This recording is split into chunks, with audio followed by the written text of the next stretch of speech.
cà phê. Phê nhà nông Thịnh là nó phải có này.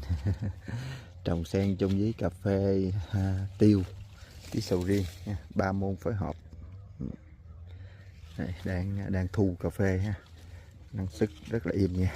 Đó, từ gốc tới ngọn luôn. Đấy, rất là đẹp. Hàm.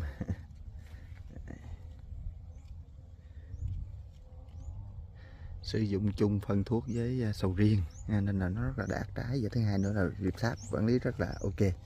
Đó. Rất là đẹp.